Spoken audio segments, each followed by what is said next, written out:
ने उड़ा डाले दोस्तों 20 सैनिकों को। 1 घंटे में हिजबुल्लाह ने दाग दी 15 मिसाइल। दरअसल दोस्तों आपको बताते चले इजराइल और हमास की जंग में हिजबुल्लाह ने कर दिया गेम। आपको बताते चले हिजबुल्लाह ने 1 घंटे में 7 शहरों में दोस्तों 15 मिसाइलें दाग दी, जिसके बाद हड़कंप मच गया इजराइल में। दरअसल दोस्तों अब तक आपको बताते चले लगातार इजराइल जो है वो गाज़ा पट्टी पर हमले कर रहा है। इजराइल गाज़ा पट्टी की ओर बढ़ता चला जा रहा है, तो वहीं दूसरी तरफ अब हिजबुल्लाह ने दोस्तों इजराइल के साथ ही गेम कर दिया। हिजबुल्लाह ने आपको बताते चले 1 घंटे में 15 मिसाइल दागी। 15 मिसाइल ने दोस्तों 7 शहरों पर हमला किया गया।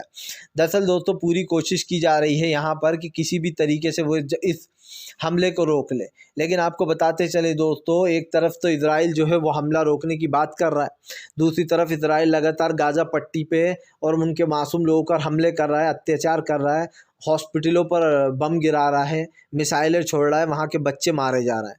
अब दोस्तों आपको बताते चले अब हिजबुल्लाह ने जो है पूरी तरीके से बदला ले लिया। आपको बताते चले हिजबुल्लाह ने भीषण अटैक किया जिसमें 15 मिसाइलें छोड़ी गई, जिसमें आपको बताते चले दोस्तों 7 सैनिक घायल हुए और 1 घंटे में 15 मिसाइल दागी और जो है 15 देशों में ये हमला हुआ है। आपको बताते चले माना जा रहा है कि फ़िलहाल लेबनान में ये हिंसा का बड़ा कारनामा करा है हिजबुल्लाह ने जो है यहाँ पर फिर से एक बार चेतावनी दी है कि इजराइल अगर गाज़ा पट्टी की तरफ बढ़ता गया, अगर उसने गाज़ा के लोगों पर निशाना साधा तो हम भी चुप नहीं बैठने वाले। आपको बताते चले हिजबुल्लाह लगातार जो यहाँ पर दोस्तों इजराइल और अमेरिका दोनों से बदले लेने का काम कर रहा है। उसने तो अमेरिका को भी चेतावनी दे रखी है कि अगर अमेरिका ने कुछ भी उल्टा पुल्टा किया तो वो उसके भी ख़िलाफ़ है। लेकिन सवाल सिर्फ ये नहीं है दोस्तों कि ये हिजबुल्लाह क्या कर रहा है, सवाल तो ये है कि हिजबुल्लाह दोस्तों कहीं ना कहीं फ़िलिस्तीनियों के लिए मदद करने की कोशिश कर रहा है। आपको बताते चलें हिजबुल्लाह हालांकि एक आतंकवादी संगठन है दोस्तों, लेकिन एक चीज़ को अगर हम गौर से देखें तो हमें एक चीज़ पता चलेगी कि जो लोग इजराइल का समर्थन कर रहे हैं वो जो लोग दोस्तों ये चीज़ भूल चुके हैं कि वहाँ के मासूम लोग किस तरीके से फ़िलिस्तीन के मारे जा रहे हैं।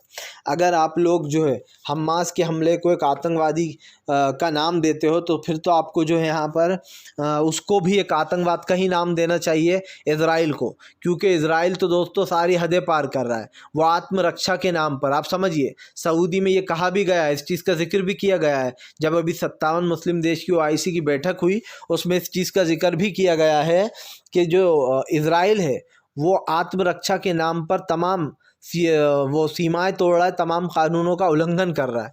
दरअसल दोस्तों इजराइल जगह जगह ये कहता फिर रहा है कि दरअसल हम तो हमला करना नहीं चाहते, हम अपनी आत्मरक्षा में हमला कर रहा है। अब आप समझिए दोस्तों हमास ने तो पहले ही कहा था कि अगर इजराइल हमले रोक देगा तो हम भी रोक देंगे, लेकिन आप समझिए इजराइल बहाना ले रहा है कि हम अपनी आत्मरक्षा कर रहे हैं। गाज़ा के लोग को दोस्तों कौन सा हमला कर रहा है इजराइल के ऊपर, जो लगातार गाज़ा पट्टी को कब्जे में लेने की बात करता जा रहा है नेतन्याहू। यही नहीं, नेतन्याहू बार बार इस चीज़ को दोहरा रहा है कि फ़िलहाल गाज़ा पट्टी के ऊपर उसके ही सैनिकों का कब्ज़ा होगा और वो इस चीज़ को बड़ी शान से दोहरा रहा है। लेकिन दोस्तों ये सपना उसका सपना ही रह जाएगा, क्योंकि हमास और जो है यहाँ पर दोस्तों हूती विद्रोही हिजबुल्लाह तमाम लोग उसके ख़िलाफ़ हैं। इसलिए दोस्तों इतना आसान नहीं है गाज़ा पट्टी पर हमला करना। और एक चीज़ तो साफ़ हो जाती है कि गाज़ा पट्टी को दोस्तों जो लोग घेरने की बात करते हैं, वो जो लोग कहते हैं कि हम गाज़ा पट्टी पर कब्ज़ा कर लेंगे, ये इतना आसान तो नहीं है दोस्तों। गाज़ा पट्टी कोई छोटी वोटी जगह तो है नहीं, ये आप भी जानते। और ऐसे बड़ी जगहों पर कहीं ना कहीं कब्ज़ा करने की बात करना ये अपने आप में ही एक बेवकूफ़ी है।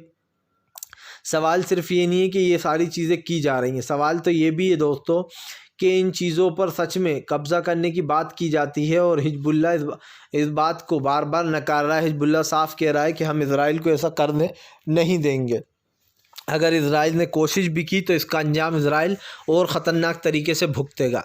दरअसल सीधी सी बात यह है दोस्तों कि इस वक्त इजराइल के ऊपर अगर देखा जाए तो हिजबुल्लाह पूरी तरीके से दोस्तों भारी पड़ रहा है, और आप भी इस बात को नहीं झुठला सकते हैं कि हिजबुल्लाह के ऊपर ये चीज़ कहीं ना कहीं सच में भारी पड़ रही है। आप क्या चीज़ को आप हर एक मैटर को जो भी चाहे ये चीज़ें बोलते हैं लोग, उस मैटर को बड़ा करने की बात करते हैं, लेकिन इस वक्त क्या दिखाई दे रहा है कि जनता ने भी एक चीज़ को समझ लिया है। जनता भी एक चीज़ को समझ चुकी है कि दरअसल यहाँ पर जो चीज़ें की जा रही हैं, जिस भी मुद्दों पर बात होती है, लेकिन वहाँ की जनता को परेशान किया जा रहा है। और यही कारण है दोस्तों, जो अब इजराइल की जनता भी नेतन्याहू के ख़िलाफ़ है। उसने भी मोर्चा खोलकर साफ कहा है कि नेतन्याहू को ख़ुद को ही जेल में डाल देना चाहिए और उसके ऊपर कार्रवाई भी होना चाहिए। मतलब साफ है दोस्तों कि फ़िलहाल इस वक्त मुश्किलें बढ़ती चली जा रही हैं और ये मुश्किलें भारी पड़ी।